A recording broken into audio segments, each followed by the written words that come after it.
Hello. I think that's working. Okay, we're going to be starting in just a few minutes. Is this thing working? Yeah, I think it is. We're going to be starting in just a few minutes, people. I'm delighted to tell you that the overspill room, just out the back there, turn right, is air conditioned, and it's a very, very pleasant temperature at the moment, I'm told. So if anyone is feeling too warm and you want to see the live broadcast from the overspill room next door, that's where you can go. We'll be starting in just a couple of minutes.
Friends, comrades, can I have your attention, please?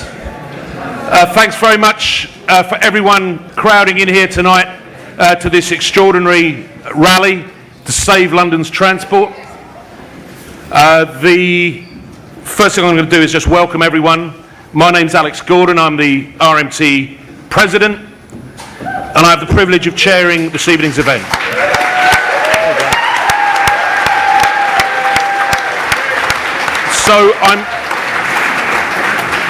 So I'm going to introduce you in a few minutes to some of the great speakers who will be addressing this evening's rally. But first of all, some boring announcements. So there is a cloak room for anyone who's got any baggage they want to leave there. I need to point out it is unstaffed, so anything left there is left at the owner's risk. The toilets are just outside, also by the entrance stairs. They are accessible toilets. This event is being live streamed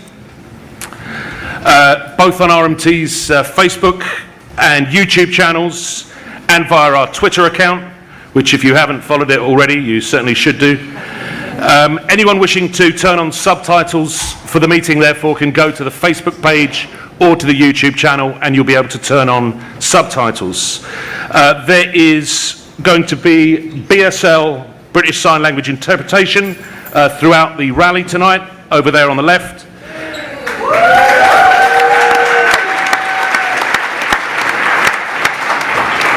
We are not expecting a fire test, so if you do happen to hear a fire alarm, follow the fire exit signs as safely and quickly as you can. We have a number of security staff on site for your safety, and in addition to that, there are RMT stewards all around the room who you can identify because they're wearing high visibility vests and looking hot. I mean hot, you know.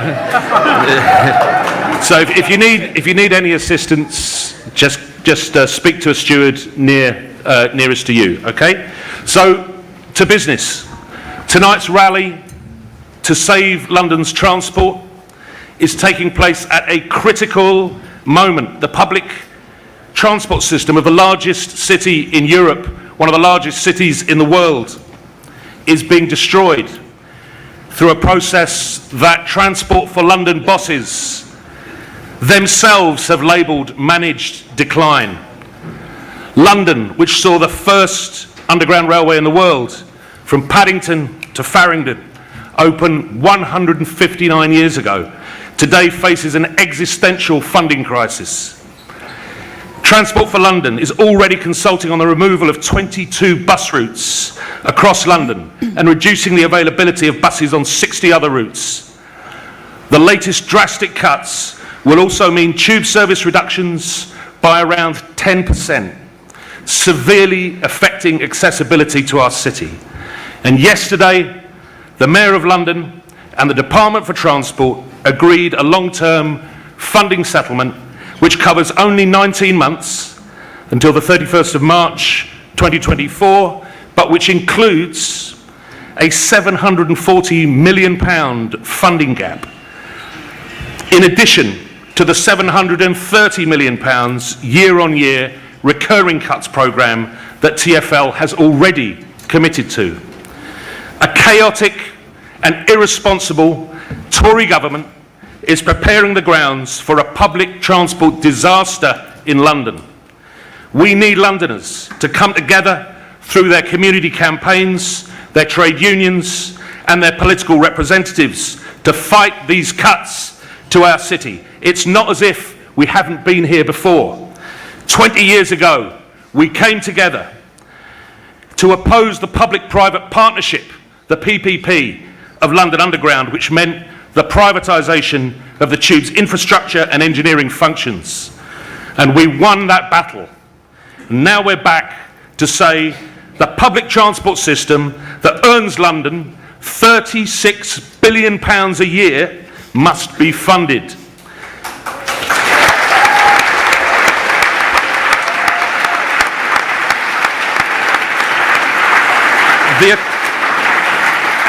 The attack on our access to public transport is part of a wider attack on public institutions, on wages and on social rights. It's time to save London's transport. And I'm now absolutely delighted to introduce our first speaker, John Mcdonnell MP.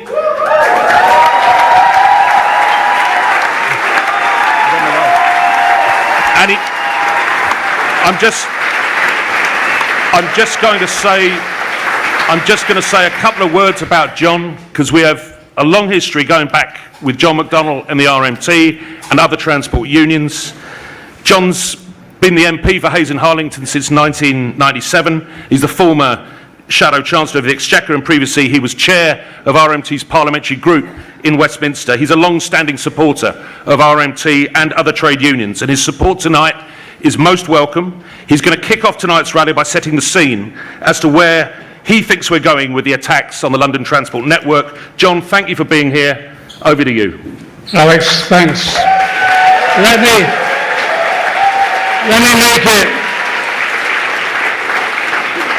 make it absolutely clear. I'm here in absolute solidarity with RMT, ASLEF, TSSA and all the unions and groups that are in this dispute.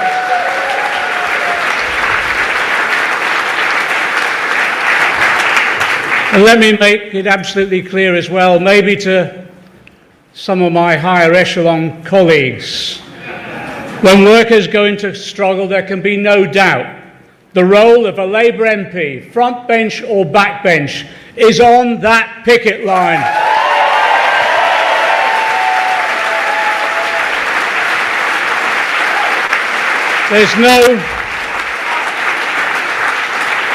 There's no better case for us all showing solidarity than this Tory attack on London. This isn't some intellectual debate about transport policy. This is an attack on London's working class, not just the people who work for Transport for London, but for all those Londoners like us who depend on our transport system. The government now has forced through, in secret negotiations, a deal with the Mayor for London. As Alex has said, another 780 million at risk, on top of the already 750 million. It means London transport workers facing, let's be clear, the prospects again of pay cuts, job cuts, and even an attack on their pensions. For those who rely on our transport system, it will inevitably mean the cuts in routes, in services, and I think they will come back for further fare increases as well. So let me say this to all my colleagues on the GLA and elsewhere as well. There is no other option but to resist. And if that means strike action and other forms of direct action, there is no other option but to support those actions when they take place.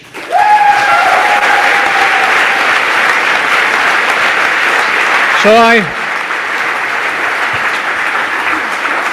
I want to personally renew my pledge to the union, and it's the one I make whenever I speak to the conference.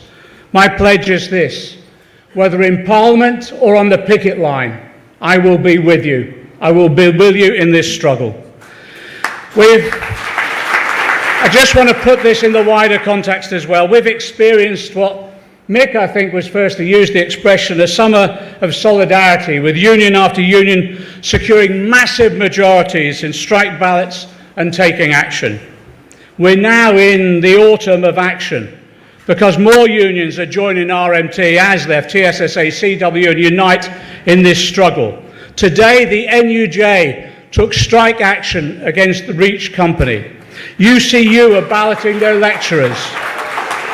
UCU balloting the university lecturers, Unison balloting local government workers, NEU teachers, RCN nurses, PCS civil servants. And let me say as well, let me congratulate those workers who are standing up against one of the most brutal employers in Amazon and taking on that company.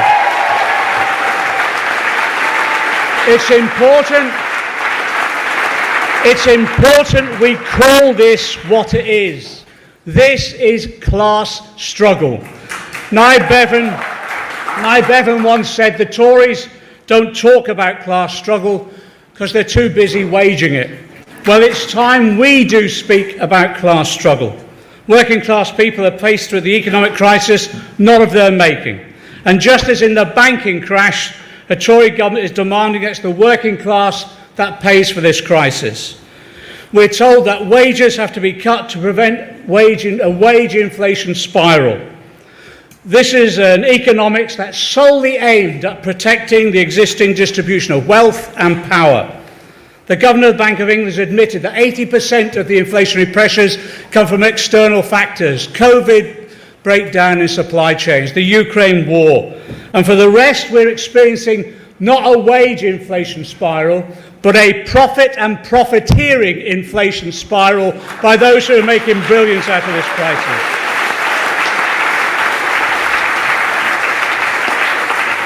Energy companies with record profits, whilst they sit back and allow what will effectively be people freezing to death this winter. Supermarkets giants raking in massive profits, billions in the last 6 months, whilst people are going hungry. A 30% increase in the share bonuses in the City of London, and billions pouring into the pockets of shareholders of privatised water companies as they pour, no other word for it, as they pour shit into our rivers and into our seas to pollute our environment. Well, people have made it clear it's time to get off our knees. The working class movement is reassembling, and what we want is pretty clear too. We want inflation proofing of wages, pensions and benefits. We want firm controls of prices, not just energy, but also of rent controls, the end of evictions, bans on evictions, now price controls on basic foodstuffs. And yes, it is time to end the rip-off privatisation monopolies, and it is time to bring rail and water and energy and posts back into public ownership.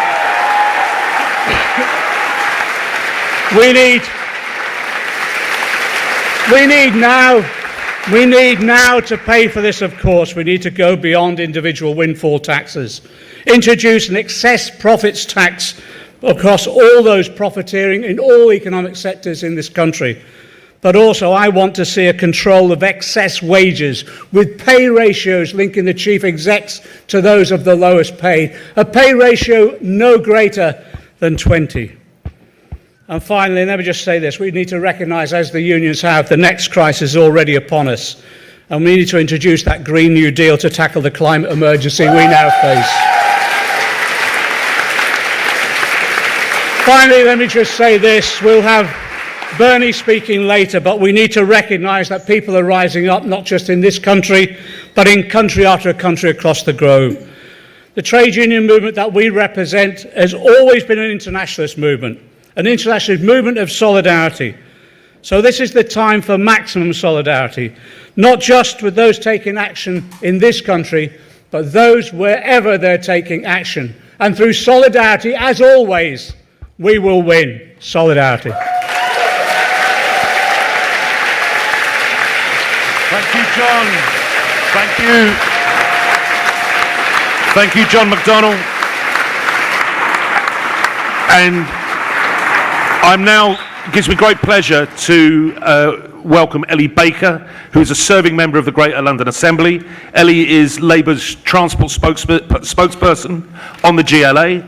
Ellie lives in East London, where she also grew up, and for the past 2 decades has been a trade union activist and organiser, working in many sectors including transport, logistics, the arts and education. Ellie, over to you.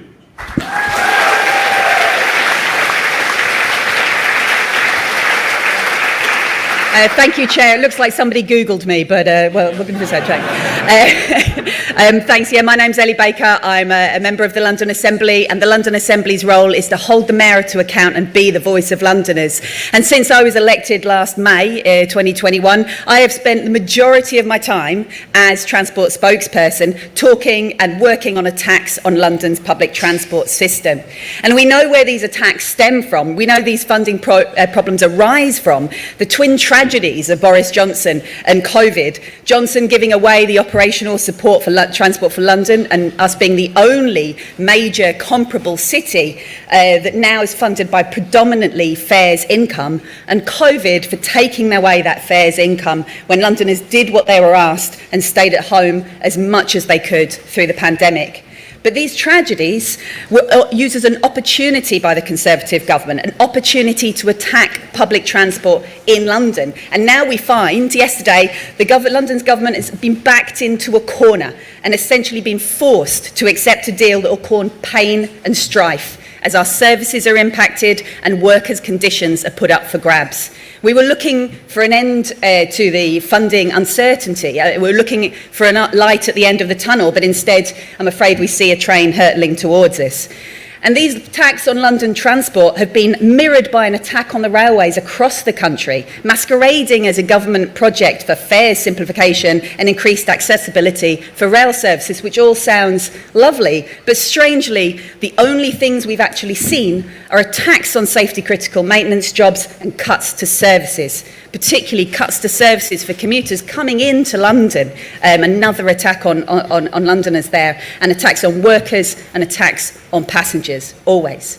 And I've come to the conclusion that the Conservative government, frankly, just doesn't like public transport. And why should they? It's for everyone, or it should be for everyone. That is what they're for. It often has concessions for those less able to pay. Buses in particular, accessible and cheaper in London at least, sadly not so much for our people in the north, and more often used by working class Londoners, women often doing caring activities, older Londoners, younger Londoners, communities with higher proportions of black and brown people.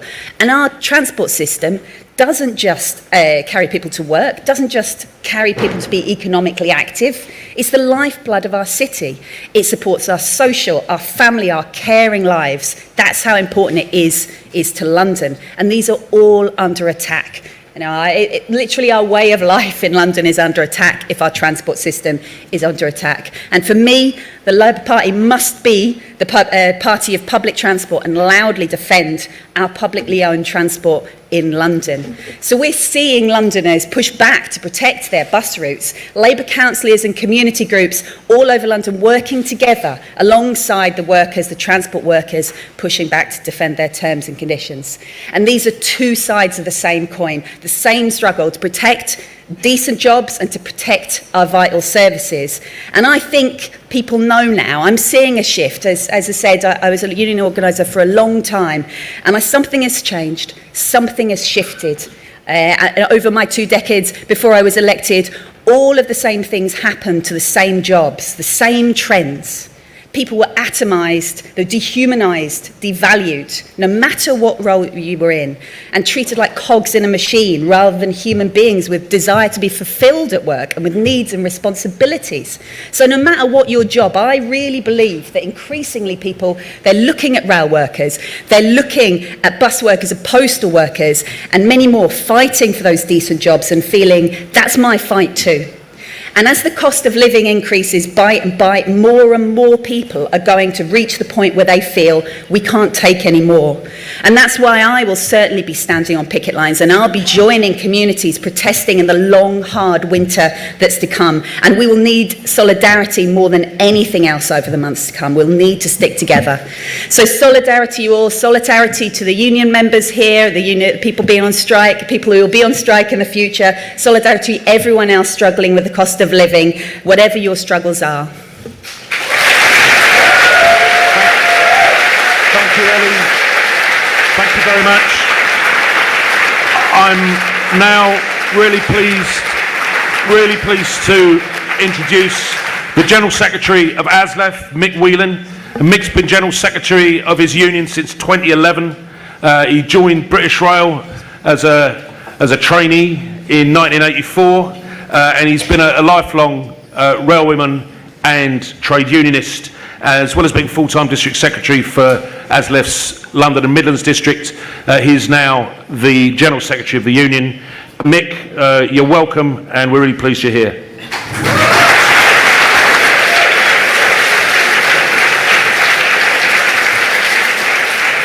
Good evening, everyone. Strange, I was talking to a high-ranking Tory yesterday. Unfortunately, it goes with the job sometimes. And they said, people aren't going to stand up for public transport. People aren't going to stand together in what's happening across the country, not just in London. And I said, you're blind. Look what's happening. From barristers to the UCU, to transport, to CWU and elsewhere. Workers are standing with workers everywhere because they understand the cost of living crisis. They understand what we need to do to buy our way and rebuild our way out of this pandemic. And be under no illusions. What's happening in London and to London transport is dogma, political dogma. This isn't about economic or social sense. This is unfinished business from Andrew Gilligan and Boris. I was proud to stand with my colleagues and comrades. I will use the word comrades, because though some people think it's outdated, from the RMT. I think in every strike that we had during the mayoral time of Boris, it was the Union 7, Boris 0.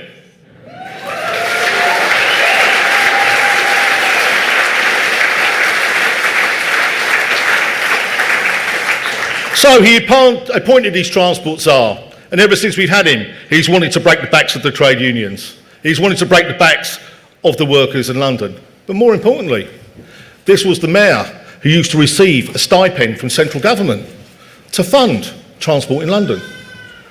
And when he got got deselected, that stopped. Also, a further 700 million used to come from central government to fund transport in London. Because it's quite simple.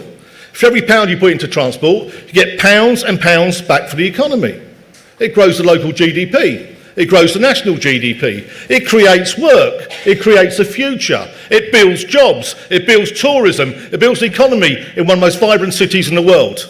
We now remain, as has been said, the only capital city in the world that receives nothing from central government to run our buses and our services. But let's look beyond that. 63% of journeys in London prior to the pandemic were by public transport or working and growing. 2/3 of residents of London use buses every week. Step 3 access was growing across London. But not only that, 43,000 jobs, not just the 28,000 jobs in London Underground and elsewhere in TfL, are supported by what happens in London, where we buy our buses, where we procure and what we do. And even post-pandemic, we've seen with the opening of the Elizabeth line, a 10% growth in passenger traffic, and for every pound spent in revenue on that transport, we've seen £2.50 come back to the economy. That tells us that there is a will for green, clean, safe, well-staffed public transport in our city, and that's what everybody wants.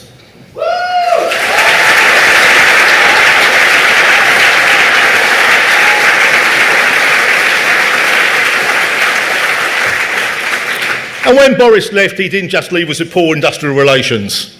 He left us with some massive debt. And the current mayor turned that round and created a profit. Brought in cheaper travel, brought in the hopper fare, tried to grow the economy in London and make it better. Now we're going to have some battles going forward because the deal forced upon this political dogma. But I see this here today, I see what's happening everywhere, and I know that no services are going to be cut while we're fighting. No driverless trains are going to be introduced while we're fighting. No terms and conditions are going to be cut while we're fighting. No pensions are going to be attacked while we're fighting.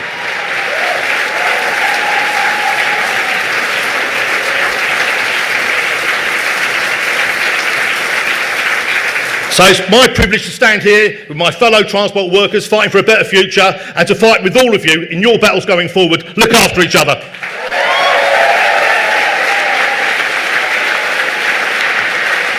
Thank you, Mick. Thanks for that, Mick Whelan. And it's not all just trade union general secretaries and politicians up here, you know.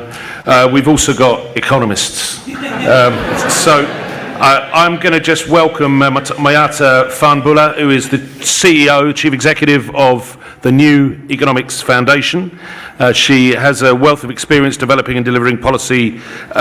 She previously worked as Director of Policy and Research at the Institute of Public Policy Research, and we're delighted that you're able to spare the time to come down and join us tonight, Mayata. So over to you.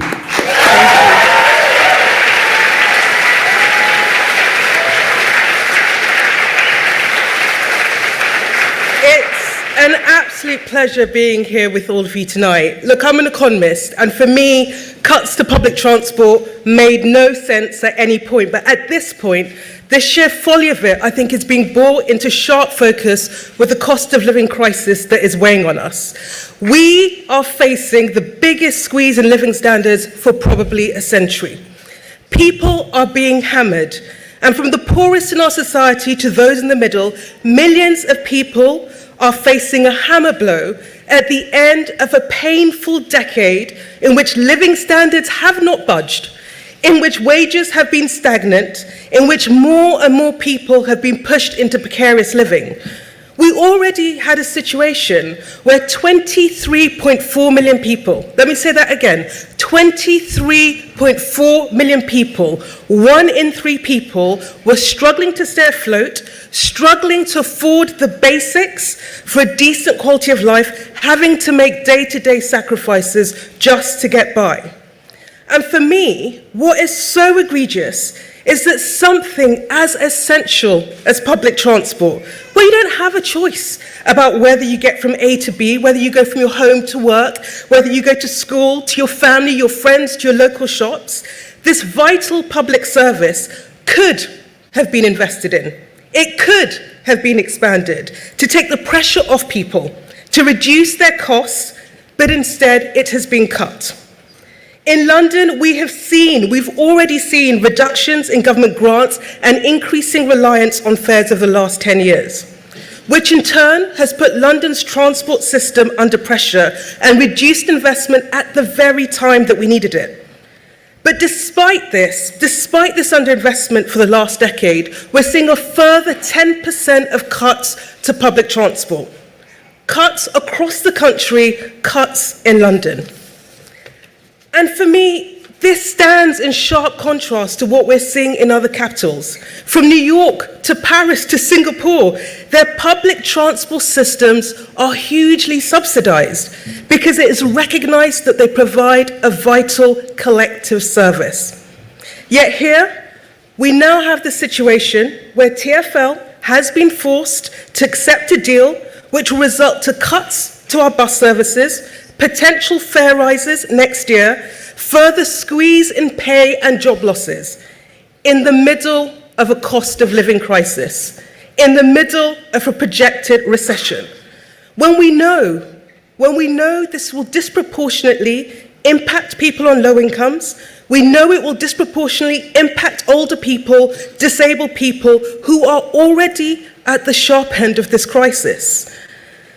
And for me, this is madness.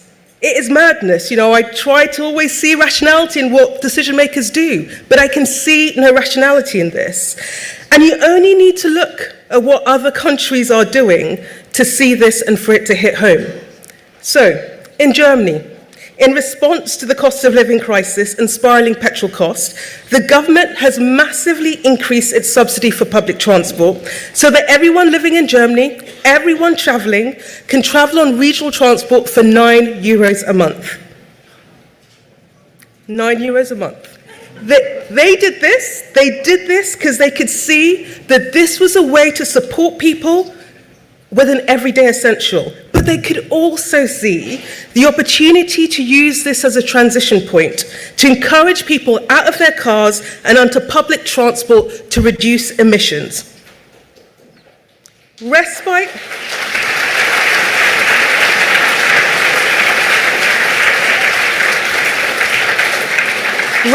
for people in the short term and a win for the long term. And this point cannot be made enough.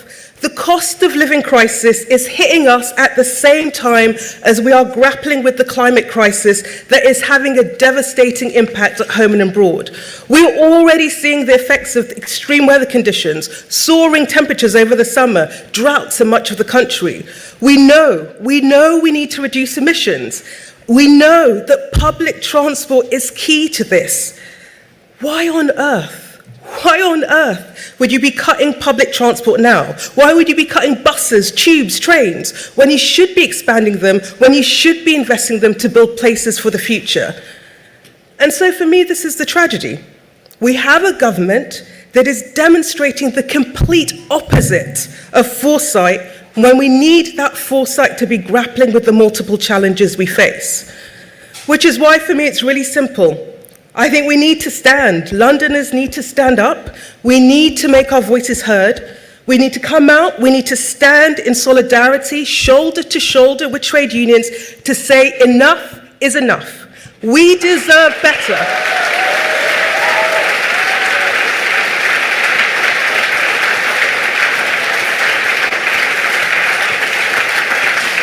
And if we do that, and if we stand in solidarity, we will build enough pressure to make this government bend so that it starts to act in our interest. Thank you.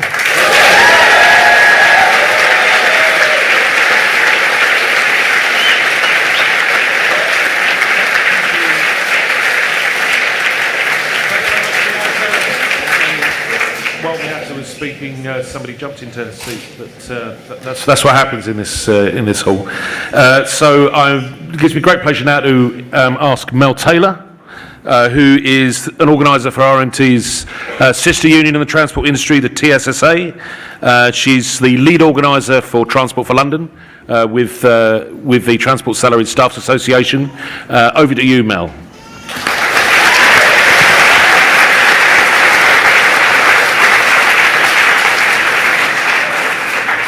Thank you. And firstly, I want to thank RMT for organising this vital and important event, and thanks for the invitation to speak. And also thank you for everyone here that's taken the time to come along. I want to reiterate and emphasise today the consequences of the government's chronic underfunding of London's transport. The government funding deal announced yesterday will force TfL to make hundreds of millions of pounds of cuts over the next 19 months. This is on top of over £700 million of cuts already baked into their budget. Now, the government has pushed the line that the Labour Mayor has mismanaged London's finances and as a result of the pandemic had to go begging to central government. That is not true. To set the record straight, Transport for London has been deliberately underfunded for years as a result of a dodgy deal between the then Chancellor George Osborne and the then Mayor of London Boris Johnson, which cut funding of TfL by £700 million every year. As a result, TfL faced a 37% cut in their budget over just 5 years. It was a crisis and is a crisis waiting to happen well before the pandemic. London is, as it's been said, the only major city in the world that does not consistently subsidise public transport. It's forced to rely upon passenger fare income to fund 72% of its budget. By comparison, fares income covers only 38% of transport costs in cities such as New York and Paris, with public funds providing the remainder. This is nonsensical. It's clear that moving people around the capital efficiently is vital not only to the economy of London, but to the economy of the whole UK. London needs affordable and accessible public transport. Shifting away from private vehicles and onto clean public transport reduces the use of fossil fuels, which are expensive, in short supply, and bad for the environment. So what is the impact on passengers? Chronic funding is putting services, accessibility and safety at risk. Cuts to bus services are already in the pipeline. Additional London Underground services to be introduced this year have already been shelved. London Underground is forging ahead with their plans to cut 600 frontline customer service roles, which is frankly an accident waiting to happen.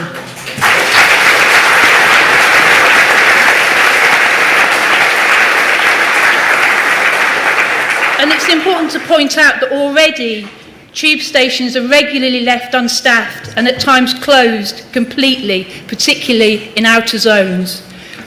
We've been warned that fare rises in London could be unprecedented next year, with 14% being quoted. It's outrageous that the government is trying to pass the cost of getting to work onto passengers at a time when the public are under extreme financial pressure and the economy is trying to recover. So what is the impact on staff? Well, as well as frontline workers, TSSA represents middle and back office staff. And I want to pay a tribute to some of those staff that work behind the scenes.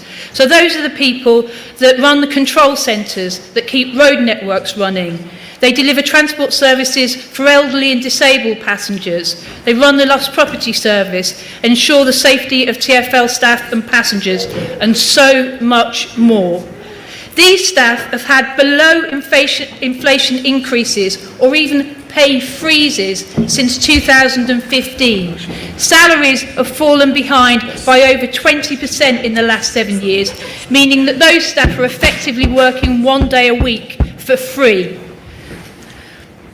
They're also working harder because there have been thousands of job cuts, 20 to 30% cuts in back and middle office staff.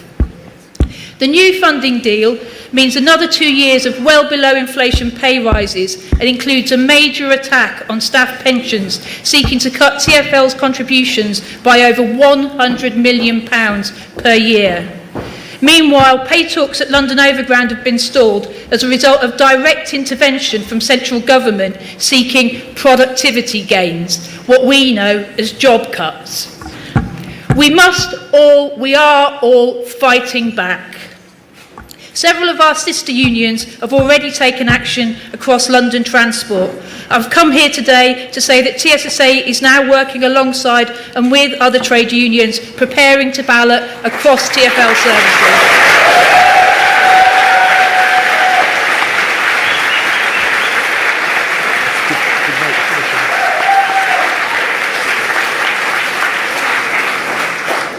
Transport workers and all workers deserve decent pay, terms and conditions. We all need an affordable, accessible public transport in London, and we all have a part to play in it. Thank you. Thank you, Mel. Thank you very much, Mel. I'm absolutely delighted now to welcome back a great friend of the RMT and an accomplished speaker, especially on disability rights, Barbara Lasicki. By way of introduction, for those who don't know, Barbara is an activist, a comedian, and equality trainer. She's been active on the disability arts scene since 1988. She's performed many gigs as UK's first female disabled comedian. She was also a founding member and an active campaigner of the Disabled People's Direct Action Network in 1993, and she's the inspiration for the hit docudrama Then Barbara Met Alan, which tells the story of how she and Alan Holdsworth were key figures in securing the Disability Discrimination Acts. Barbara's going to talk to us tonight about the importance of accessible public transport for disabled people and the impact of cuts to public transport services. Barbara, we're really glad that you're here.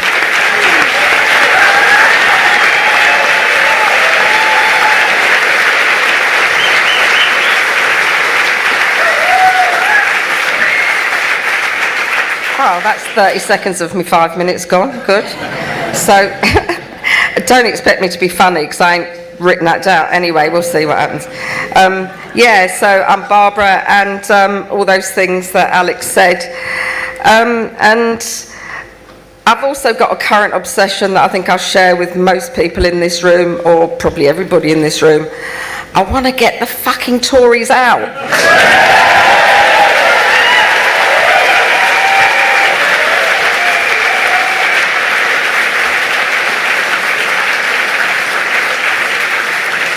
And I obviously have the distinction of being the first person to swear tonight as well. But it's what crowds my head whenever I think of the Tories. And in fact, I'm wearing my Kick Out the Tories badge from the Thatcher era, and which I managed to sneak in when I appeared on This Morning with Holly and Phil. To promote this with Then Barbara Met Alan. It's still on iPlayer, by the way, if you want to watch it. And they didn't notice that I had the badge on. And then, like, people on Twitter were saying, "Did you see the badge?" So I'm sure they don't get that very often. And also, just to let you know, I mean, transport is awful for disabled people most of the time. And we campaigned for years as the Disabled People's Direct Action to get proper access. And we did, we won, we got there. I mean, in the early 90s, I couldn't get on a bus. If I wanted to get on the train, I had to book 2 or 3 days in advance. Now, guess what? Only 24 hours in advance. Yeah, it's some kind of progress. We can't, you know, they say turn up and go, but you can't, because you've got to find somebody to go and get the ramp. And guess what? If these cuts go ahead, if the Tories do what they're trying to do to the rail workers and to the bus workers and to the whole transport system, we won't be able to travel at all. Because the transport system was already difficult. But a lot of disabled people do need assistance because there's no automatic ramp on the train. You have to get somebody to fetch it and attach it and know what they're doing, because it's you think it'd be straightforward, but it's not. And there's a couple of ramps I've nearly fallen off, but and it wasn't me really. No, I had to drive in a straight line most of the time. So yeah, we get offered this thing called special services. How good is that? When you tell a kid they're getting something special, They go, yay, fantastic. When you say special to a disabled person, you go, Jesus Christ, really?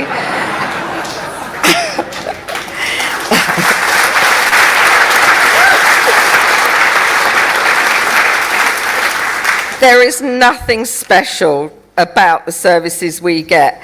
And, you know, I mean, I'll just tell you this thing. It's like, buses are accessible, yeah. But I got on a bus a year or two ago with my mate Tony, also a wheelchair user. I've got a scooter. This scooter is quite small in the scheme of things. You can get much bigger ones. But we both got on the same bus. And the driver looked horrified and said, one of you has got to get off.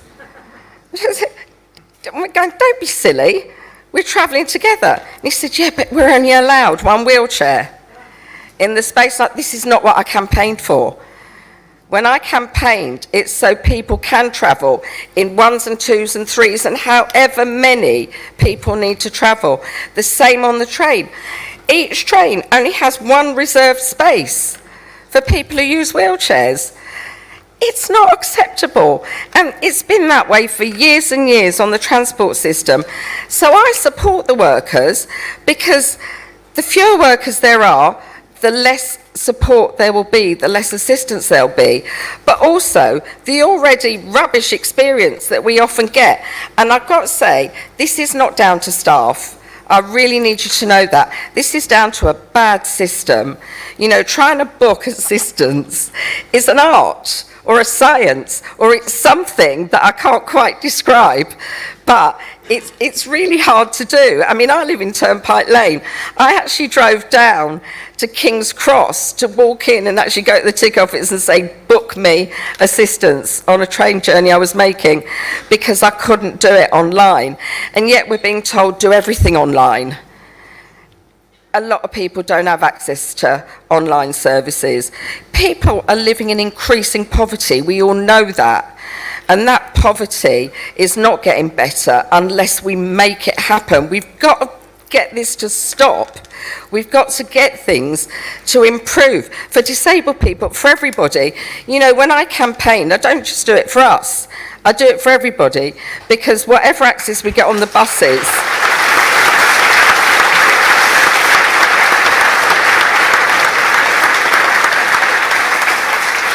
they're going to benefit loads of people. And I tell you what, I mean, I don't want to bring this down, I don't want to bring you down, but, you know, anybody can become disabled at any time. We're not an exclusive club. So, you know, open door policy. So, when we do it for every single person that will become disabled in the future. You know, for your mums and your grandparents, for everybody else that's going to have to get access on the transport systems, because, you know, the old transport systems, they did not take our needs to account, and we changed that, and we need to keep changing it. We mustn't allow it to go backwards. We need staff, we need access, and disabled people are going to be with you every step of the way. And in the 90s, we were handcuffing ourselves to buses and bringing cities all around the UK to a standstill. So London, Birmingham, Cardiff, Glasgow, everywhere. We went to Nottingham, we went to a lot of different cities, and we caused mayhem. And we got a lot of public support. Not everyone. One woman came up to us when we were handcuffed to a train and said, you mustn't be doing this, she said, because you'll get more injured than what you are already. But most of the time, we had public support. And if we don't, then I don't care, but I think we will. And I think...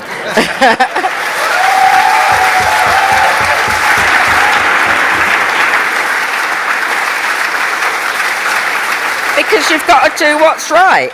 And what we also know is that rail workers and bus workers have got massive public support, and we need to keep working to increase that and get them the rights that they're after, get them the job security that they're after, and most of all, get rid of the sodding Tories.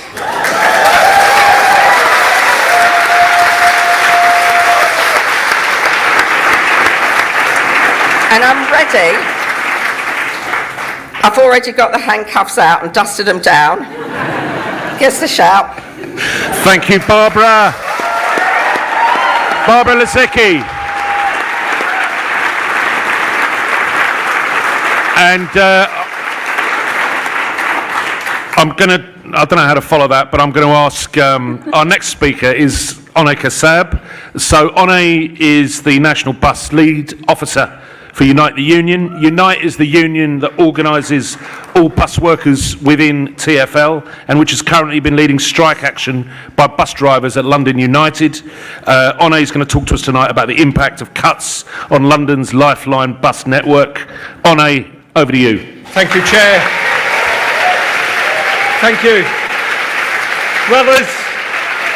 Brothers, sisters and comrades, let me start by saying from Unite the Union, solidarity to every single striking worker in this country, no matter where they work.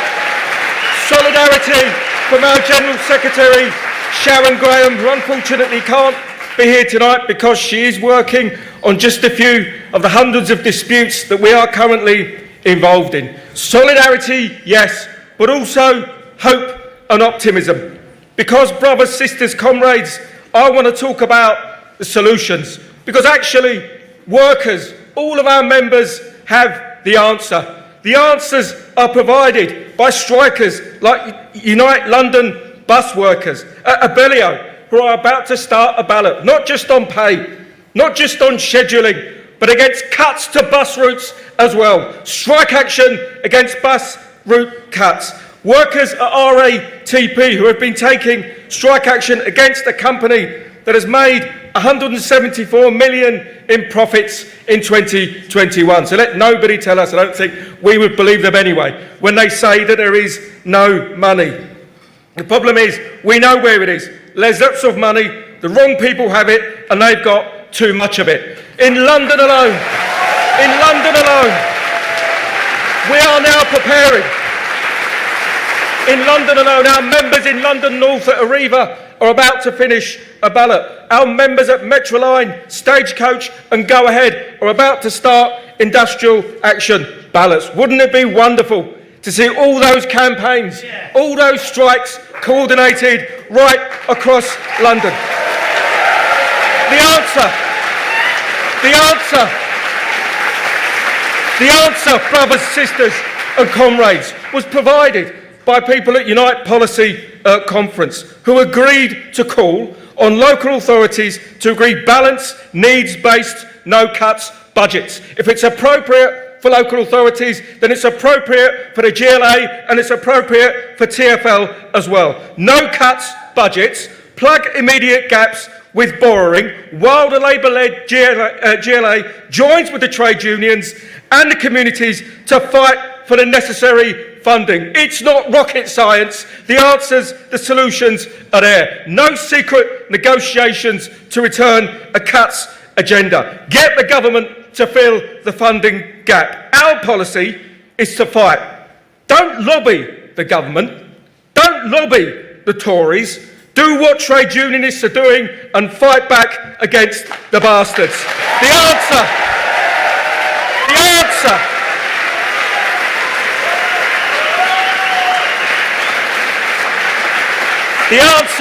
The answer, brothers and sisters and comrades, as has been said already, is nationalisation. In-source public transport. Run for need, not for profit. A responsibility to workers and communities, not shareholders. But not a boss's nationalisation. Not compensation to shareholders. Not a socialism for the rich. Not nationalising the debt and then privatising the profit. Nationalising in bad times and privatising again in the good times. We want proper insourcing and nationalisation. Look, we celebrated when our members on the Woolwich Ferry were insourced. But that celebration was short-lived when we saw the way that TfL were treating our members. And as a result, our members on the Woolwich Ferry are yet again balloting for industrial action.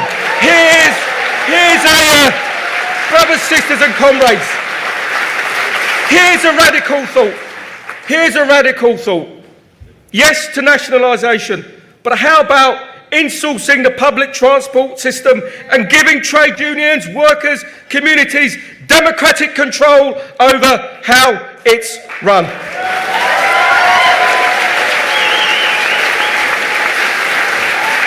Comrades, brothers and sisters, before I get the tap from the chair, let me end on these very quick points. I've talked about answers and solutions, and I can't let this go by, because over the weekend it was publicly suggested that Unite should get behind a Keir Starmer-led Labour Party. Well, it's nearly pantomime season, but not yet.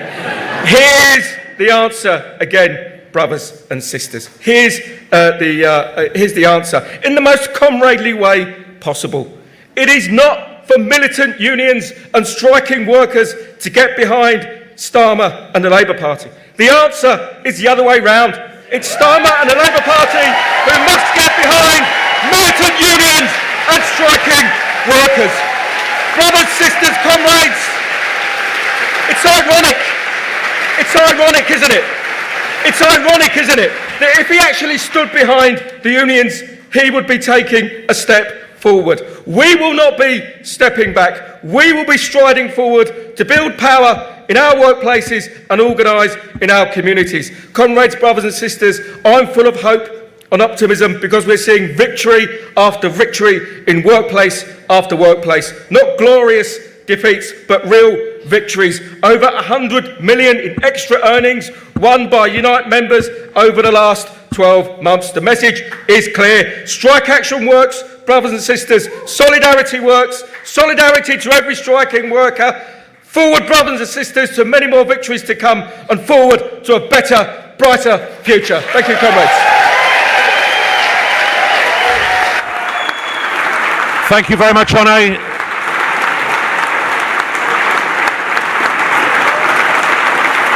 So we're now through the miracle of technology going to go over to a video message from Marcia de Cordova, the MP for Battersea, and she can't be with here because of a clash of diaries. But I just want to say about Marcia that she's obviously somebody who's herself registered blind. She's worked for a number of charities, including Action for Blind People. She was a founder of the charity South East London Vision in 2014, and since being elected an MP for Battersea, she's been involved in campaigning to make the parliamentary estate more accessible for disabled people, and she's kindly recorded a short message for our meeting, our rally tonight, so if you could please roll the videotape. Hello friends, sorry that I can't make tonight's Save London's public transport rally, but I wanted to send a message of support and solidarity and say a massive thank you to the RMT for inviting me to speak. I'm gutted that I actually am not going to be there to share the platform with all of you and with the brilliant Senator Bernie Sanders from the United States. Now, for years, successive Tory governments have waged a war against workers, against our rights and our public services, and the cuts to London's transport network are a political choice by this Tory government.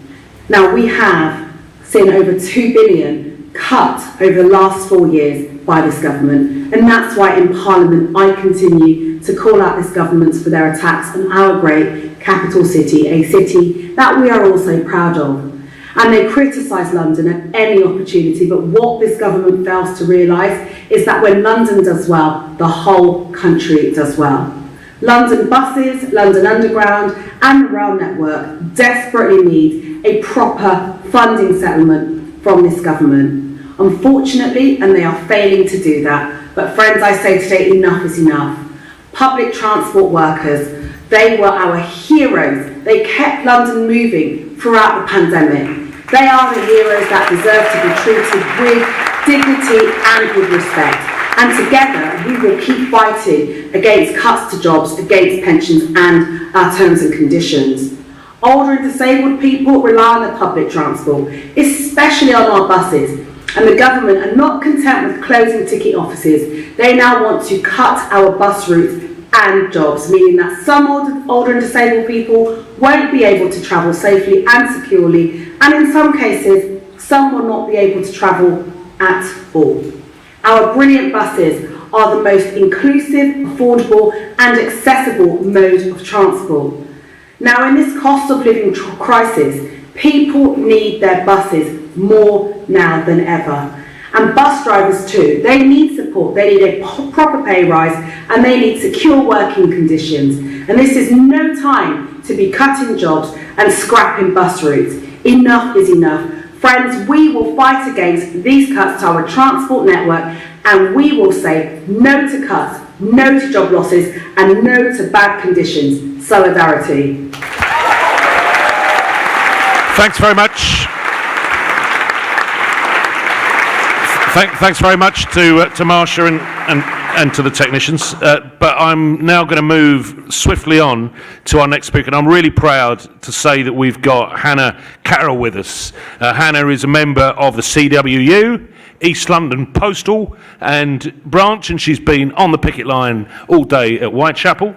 And I'm going to ask Hannah to just reflect on the great struggle that her union is involved in. 115,000 members of the CWU on their second day of strike action today after a 98% yes vote on a 72% turnout for strike action. And we from the RMT, and I know on behalf of all the other trade unions in the room, express our complete solidarity with the CWU. And I think just before I just interrupt her, I think while she's speaking, one of our friends is going to come into the room as well. This is my first time public speaking as well, by the way, so bear with me.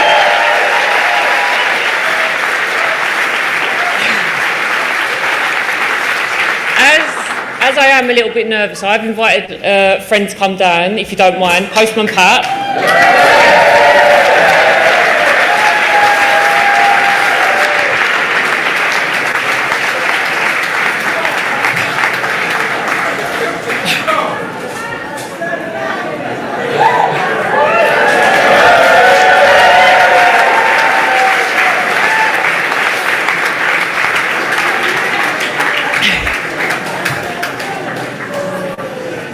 So as he makes his way up, or tries to, there we go. Hello, Pat.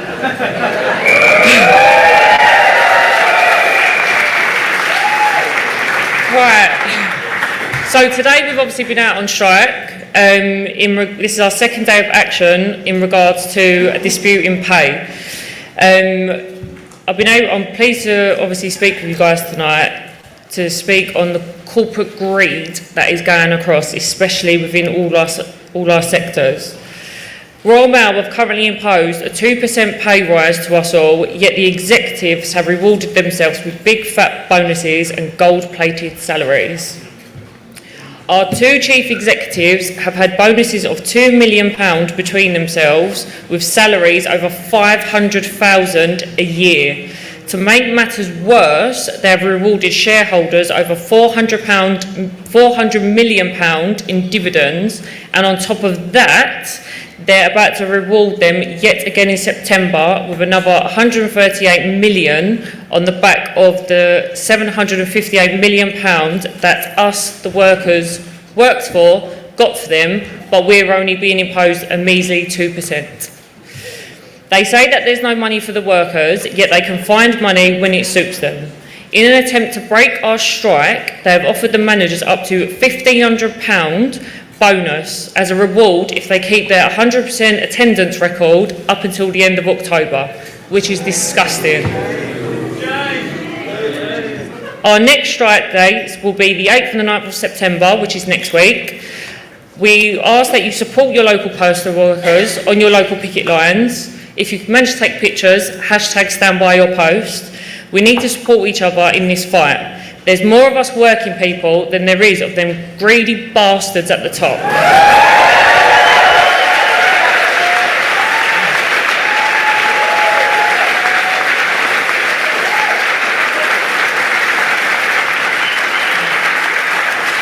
I'd like to just finish on this note. The CW stands in solidarity, solidarity with the RMT and all other unions. Thank you.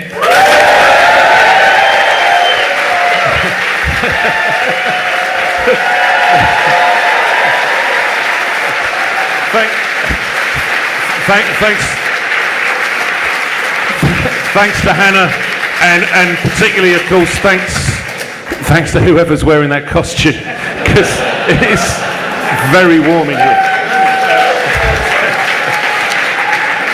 Okay, we've now got, RMT is affiliated to Global Union Federation, the International Transport Workers Federation. Really pleased that we've got a solidarity message tonight, making the case for the campaign for investment in public transport as part of a Green New Deal and economic stimulus. And we're really pleased to share with you a short video made by John Mark Mwanika, who is the ITF Urban Transport Committee Chair, dealing with metros and buses all over the world, and is from the Amalgamated Transport and General Workers Union in Uganda. So roll the tape.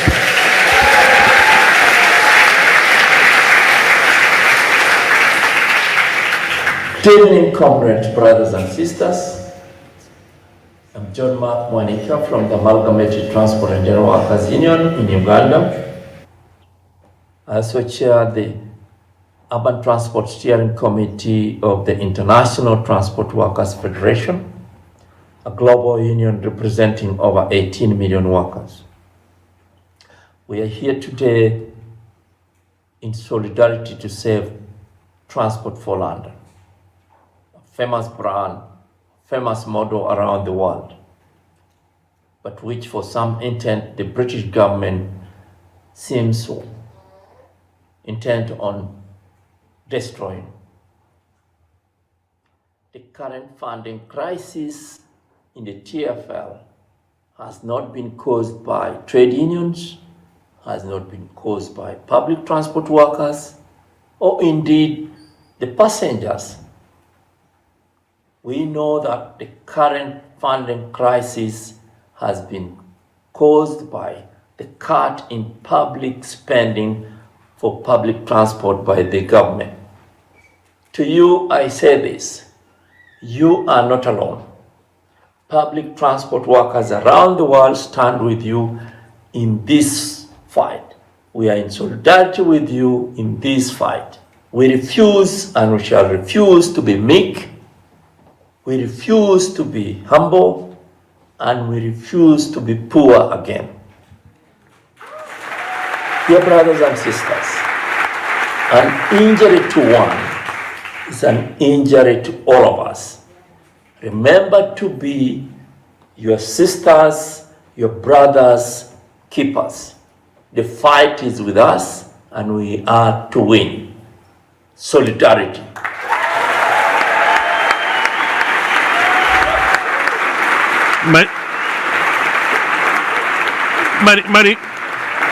Many thanks to the ITF and all its affiliates for the support they give to transport unions here in this country and around the world. Friends, it gives me great pleasure now to introduce the General Secretary of the RMT, Mick Lynch.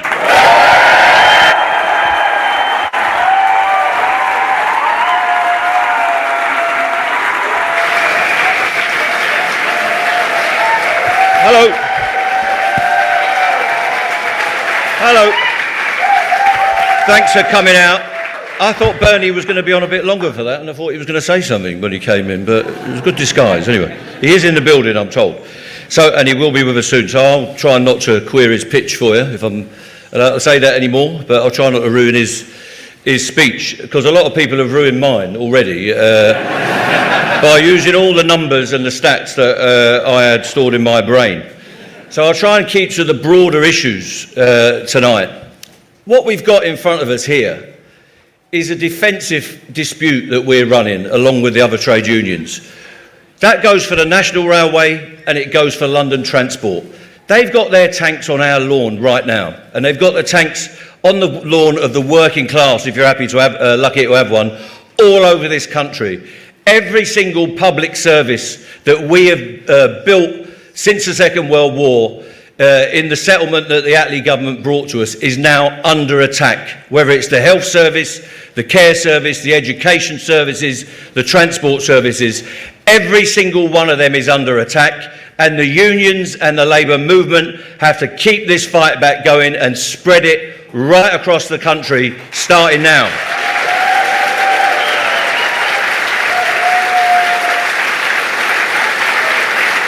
And the heart of this, on transport, just on rail, if we look at the rail section that we're dealing with tonight, £4 billion of cuts Shaps has put up. People are saying to me, why are you going out on strike? Why is this campaign necessary? Well, somebody's sitting in a bunker in Welwyn Garden City with an RAF flag behind him and the Union Jack coming out of every orifice that he's got, decided it was a good idea, given the opportunity that COVID had given the Tory government, to cut £4 billion off the National Railway, and £2 billion off the National Railway, and £2 billion off London Transport. Now, £2 billion off London Transport is a bigger cut in terms than the one on the National Railway, and we've seen the response that we've put up there. This is a bigger attack on Londoners and the idea of a coherent transport system than the one we've got on Network Rail and the train operating companies. And that's why we are fighting back, and that's why we are determined to win this fight, and we won't let it go. And let's be clear as well, transport is a class issue. You've heard it from many of the speakers tonight. It's an equal rights issue, and of course it's an environmental issue. The poorest people in this country will be attacked by poor public transport provision. We already know that. The RMT organises bus workers out in the county towns down in the southwest, bits of the northwest, and along the east coast of England. They are subject to massive cuts to their transport provision. And if you think the fares are high in London, going from the outskirts of a provincial town like Lincoln or Scarborough, it's going to cost you £6 or £7 each way going forward. And if you think working class people can afford that, you've got another thing coming. Working class people will face a future where they're locked in their houses because they can't go to the shops, where they're locked in their houses and they can't put their heating on and they're worried about feeding themselves. If that's not a class issue, I don't know what is. And we will be faced with that in London. Because these cuts, when they come through, and they are coming, because this settlement that's been announced so glibly over the last couple of days by Shaps and Mayor Khan are just a deferment for when the real cuts are coming. They've not announced service closures as yet. They've not announced curtailment. And the pressure they're under now from the Unite strike, from our campaigns and other strikes, I think means that they're going to roll back some of these consultations on bus services. We'll see what happens in the next few weeks. But it's a lesson to us. It's the trade union movement, organised labour, that is going to move these politicians in our direction. We're not going to plead. We're not going to ask for policy documents. We're not going to ask for favours of politicians anymore. We're going to organise the working class in the workplace, in our communities, and we're going to get the job done ourselves.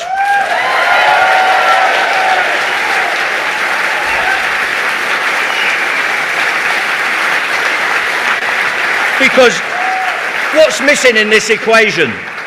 Sadiq Khan, the London Labour Party, the National Labour Party, all of the so-called progressive politicians in Parliament, except a few, John, where are they out on the campaigns? Fighting against cuts themselves.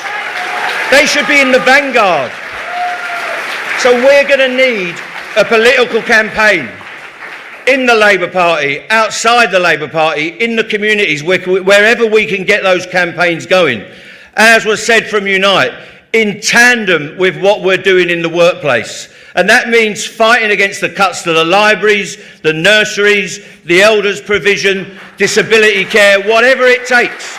These are all our issues, and we should be in lockstep together.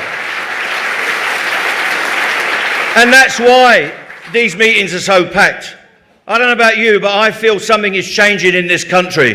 The people are now ready for change. The people are now ready for action, industrial action, collective action, social action. They want to get on the streets. They want the message to be delivered to whoever's sitting in Westminster. We demand change, and we demand whoever's in there that they deliver it on our behalf.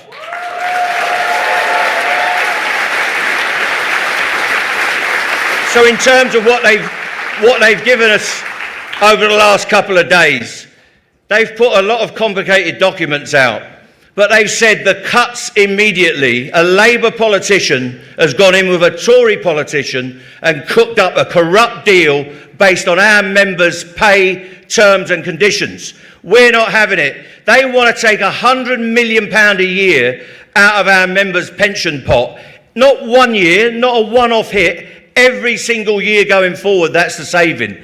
That will come out of our members' pay in retirement. It will come out of their dependents' money in retirement. And on top of that, the benefits will be diluted and our members will have to pay more. That is exactly the same agenda that they're delivering on the National Railway. We're not going to take it on London Transport, and we're not going to take it on the National Railway either. They're also saying that the cuts have got to be delivered through a long-term pay freeze. It's not in the document, but it's £230 million missing out of the equation today, and they've told us directly it will come out of your members' wages, on top of the £100 million of the settlement. If anyone thinks that the RMT and the other trade unions are going to settle on that basis, they need to go and have their heads wobbled and their heads examined. That's not going to happen on our watch.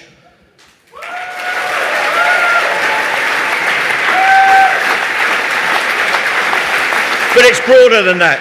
Every interview we do, or that Mick Whelan does, or that Sharon does, they say, well, you're just a club of the in-house staff. You're just a group of people that are in a privileged position because you've got this leverage. You're holding the country to ransom. I don't know if you've ever met my national executive, but I do know what being held to ransom looks like. And we're not doing that. We're being held to ransom because what did they think after COVID? They thought these people are never going to fight back. They're scared. They're cowed. We can make the RMT and ASLEF and unite an enemy. Nobody's going to support them. They won't get any public opinion. Well, they've got another thing coming. These meetings are packed all over the country. People are coming out. They're coming out to support us and the other unions, but they're coming out to support themselves because they want that change. They're ready for it, and we've got to deliver it. But it's got to be broader than transport. We've got to unite up all of our communities. The trade unions have got to be a physical presence in those communities, the communities that we've lost to our ideas over the last 20, 30 years. The people that have given up on the labour movement, who've got no idea how to organise collectively. We've got to mentor them to get residents' associations going, to get rent payers' associations going, to get young people's organisations going politically. Whatever it takes, the unions have got to be there. We cannot leave it to the professional political class to get that job done. It was our job back in the 1890s, and it's our job today.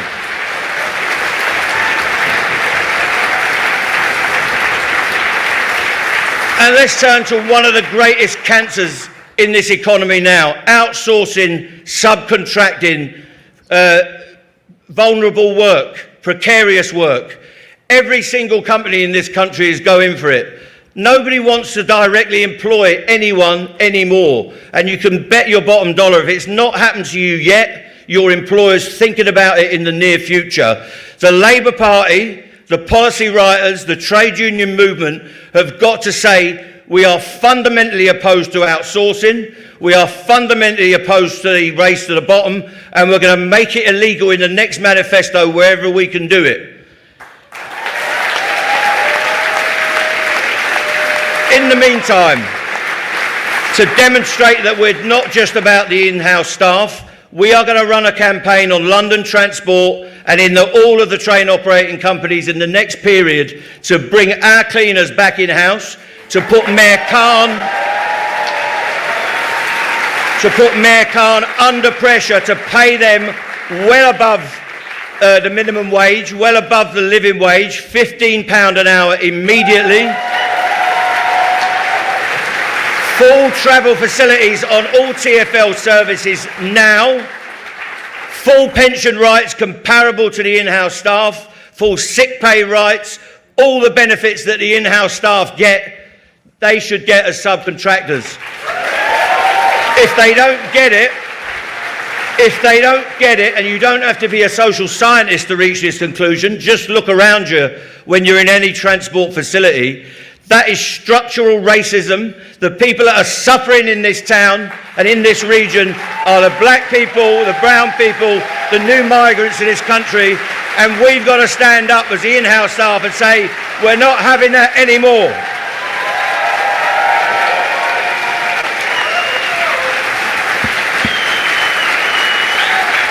So the message is, there are so many campaigns. We've got to save London transport and transport provision for the people of London. But we cannot be divided, London against the North. They'll try that game.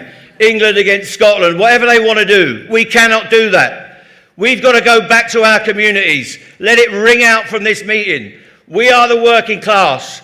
We are here as a presence, as a force in this community. We are back. We're going to pursue our agenda on our terms through whatever action is necessary, and we're going to change this country, and with the help of people like Bernie Sanders, we're going to change the world. So let's get back there and win for our people. Thanks very much.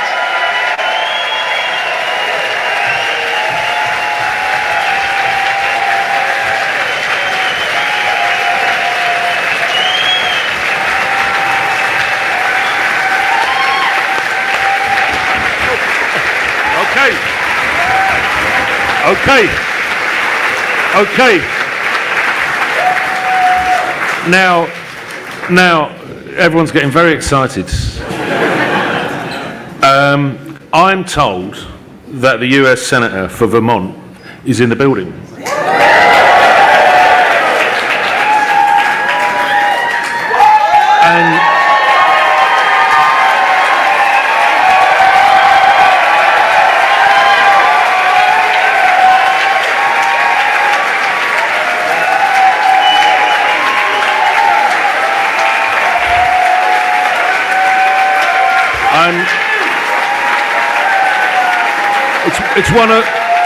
This is one of those occasions. This is one of those occasions. This is one of those occasions when you say the next speaker needs very little introduction. But I'm just going to say, apropos this meeting and its purpose, that today Bernie serves on the Environment and Public Works Committee of the US Senate. He's the longest serving independent senator in US history. His focus is on global warming and rebuilding infrastructure. He's a member of the Energy and Natural Resources Committee of the US Senate, and he also is very involved in pursuing renewable alternatives to fossil fuels. He sits on the Health, Education, Labour and Pensions Committees, where he's fought for greater access to affordable healthcare and improved education programmes. And it gives us great pleasure tonight to welcome Bernie Sanders to address this rally.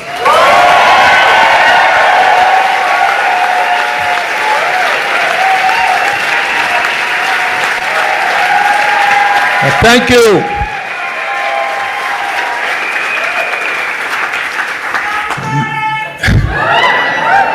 Mick, thank you very much for that introduction, and let me thank the RMT for inviting me to be with you this evening. It is, in truth, a real honor.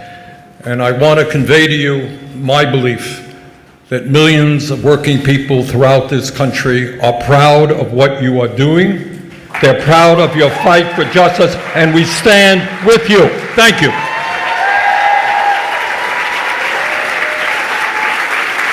I want to make just a couple of points tonight, and that is to tell you that what is going on today in the UK is no different than what is going on in the United States of America. Same bloody thing.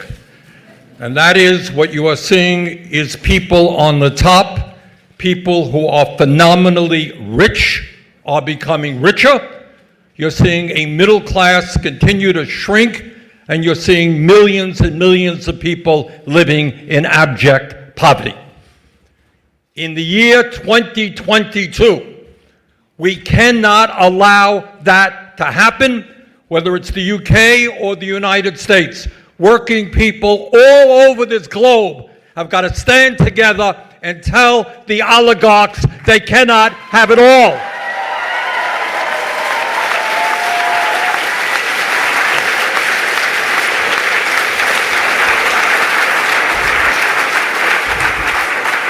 Now, let me tell you, I'm not all that familiar with the politics or the economics of the trade union movement here, but I do know something about what is going on in the United States. And let me tell you a little bit about what's going on in my country. Today in America, you have 3 multi-billionaires who own more wealth than the bottom half of American society, 160 million people. 3 people. Shame is exactly the right word. In your country, as I understand it, you have 100 people on top who own more wealth than the bottom 18 million people. That is 27% of your population.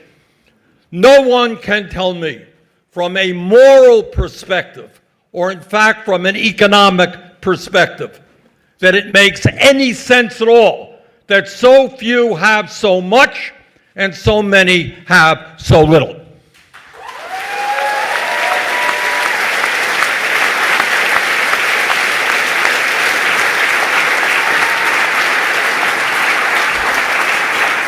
In the United States, and I'm sure here in the UK and around the world, we deal with serious problems of addiction. We have drug addiction, and alcohol addiction, and tobacco addiction, and so forth and so on. But there is another addiction that the corporate media does not talk about, and that is the horrific addiction of greed.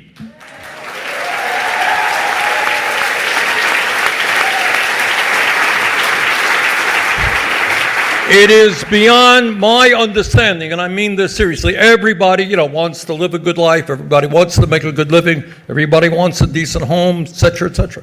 But it is hard for me to really understand how you have people who are worth tens and tens of billions of dollars and who every day are fighting hard to crush the working class so they can have a few billion more. Shame on them.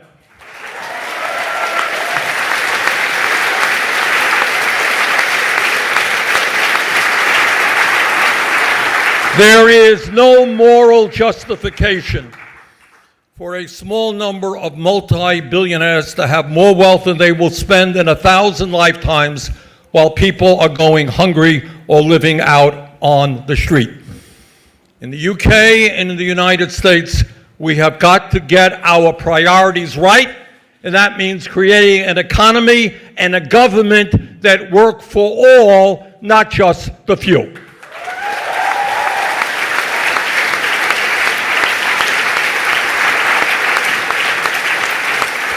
And it's not only inequality in wealth and income, it is a growing concentration of ownership. Again, the corporate media doesn't talk about this terribly much.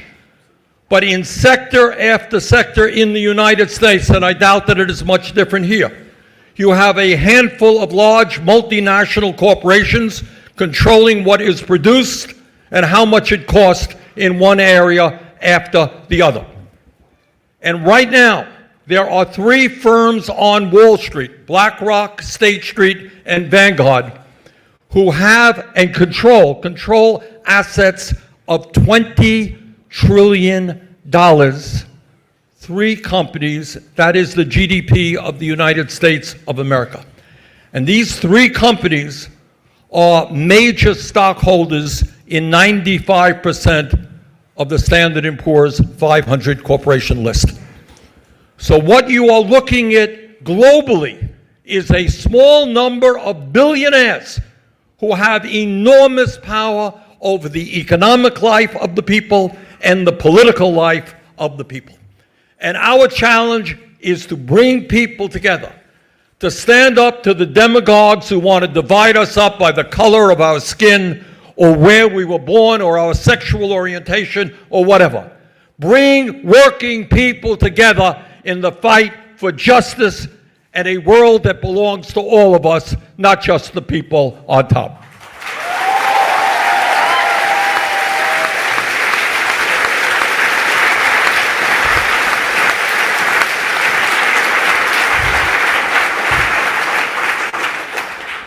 It is also important as we engage in the day-to-day struggles that the RMT and the other unions here and in America are engaged in, that we also have the courage to think big and not small. Please remember, this is the year 2022. This is not 1922, it's not 1822. We have seen an explosion of technology which would improve life for working people. And yet what we are seeing, despite all of the increase in productivity, is working people seeing in many cases a decline in their standard of living. In my country, in almost the last 50 years, despite a huge explosion of technology where every single worker is far more productive than he or she used to be, what you are seeing today is real inflation accounted for wages are lower today than they were almost 50 years ago. And what we have seen is a massive distribution of wealth going in exactly the wrong way. The middle class is shrinking and the people on top are getting wealthier. Our job is to take on these oligarchs, and our job is to imagine a world of justice. It is not radical. It is not radical to say that every worker in the UK and in the United States is entitled to a decent standard of living. That's not a radical idea.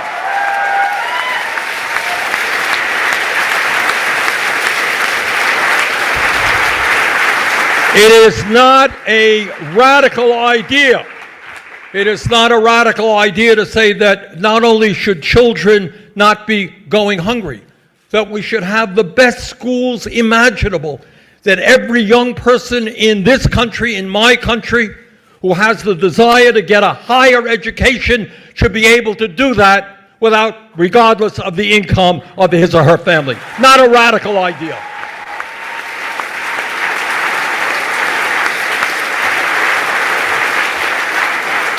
It is not a radical idea to say that at a time when psychologists tell us that 0 through 4 are the most important years of human development, that we have the highest quality and affordable child care available to all of our kids.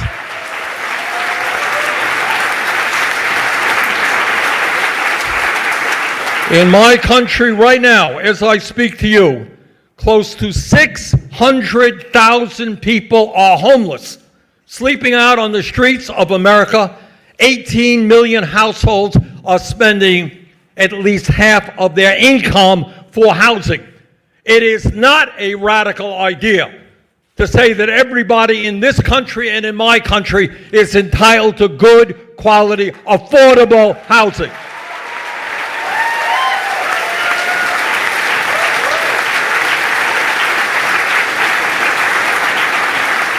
Now, your health care system here is different than ours, and thank God in 1948, your country had the wisdom to say that health care is a human right, not a privilege.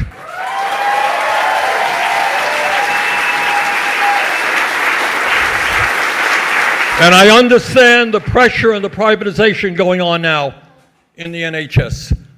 But you are ahead of us because we, today, have some 70 million Americans who are uninsured or underinsured. And if you can believe it, in my country, the wealthiest country on earth, some 60,000 people a year die because they can't get to a doctor when they need to get a doctor.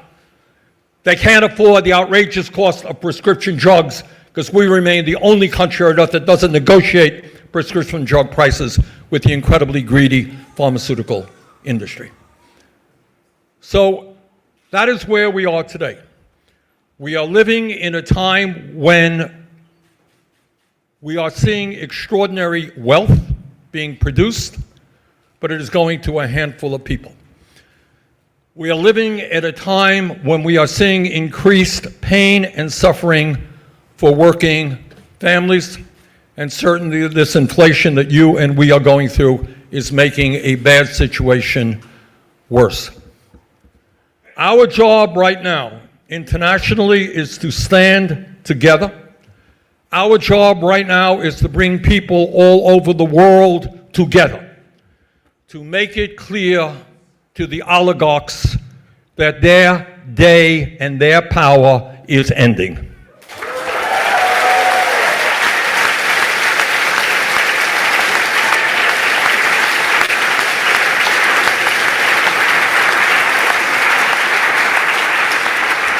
So brothers and sisters, I really do want to applaud the RMT and the other unions who are now standing up. I want to tell you that in the United States, we are now seeing more trade union organizing efforts than we have seen in a very long time.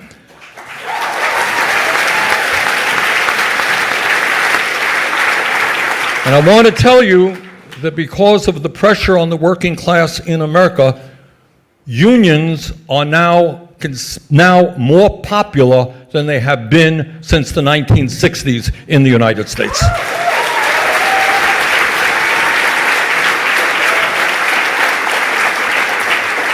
So in America now, we are trying to grow the trade union movement. We're trying to combine trade unionists with the progressive movement to create an economic and political force of real power. And I'm happy to tell you we are making real success. We have more strong progressives in the U.S. House of Representatives than we have had in a very, very long time.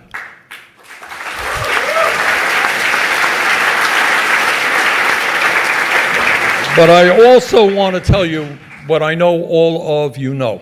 Mick was talking about this a moment ago. Frederick Douglass, was the great American abolitionist. And I'm paraphrasing him when he said, there is no success, no justice without struggle. They are never going to give it to you. Do you think the oligarchs are going to say, hey, Mick, you made a good case. We're going to raise wages for your workers. Thanks for informing us what's going on. Do you think the advocates for food security are going to be listened to by the people on top and say, oh, well, thank you for telling us there. People are hungry, people can't afford food, people can't afford housing. We are listening to you, we're going to respond to you. That ain't the way it works. The only way justice ever comes about, the only way working people ever make success is when we stand up, we take them on, and we win. That's what this struggle is about.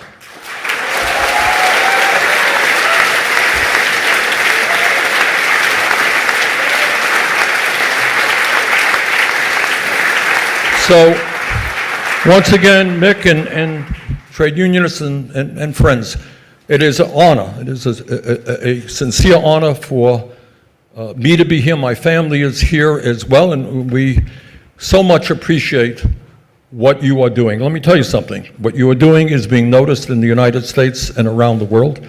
You're an inspiration to people all over this globe. So let us go forward together.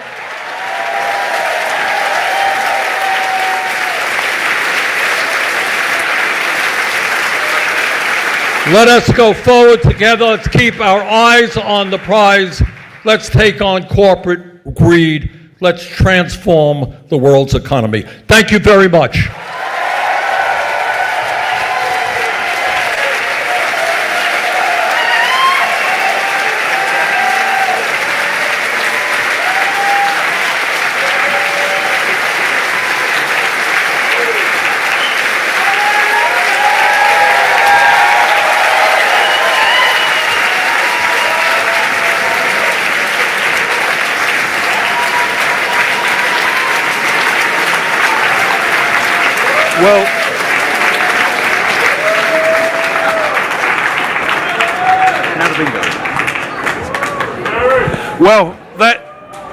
Well, that is the end of the meeting. Apart from this, this has been a rally I know there's a lot of very experienced, intelligent people in this room who've got a lot to bring to the campaign to save London's transport, and we're going to need that knowledge, that enthusiasm and that solidarity in this room. If we could bottle it, we would, but we're going to need that in the years to come.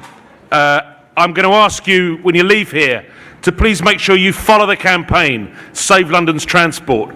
You can find it via social media, you can find it via the RMT's website. Other unions will also be providing information. Support your picket lines wherever they are. We've just had announcements this afternoon from ASLEF, from the TSSA this morning, about future strike action in the National Rail Network. There will be further announcements coming in the next few days. And finally, if you're not a member of a trade union, join a union. Good night, and may you have a safe journey home on public transport. Thank you for coming.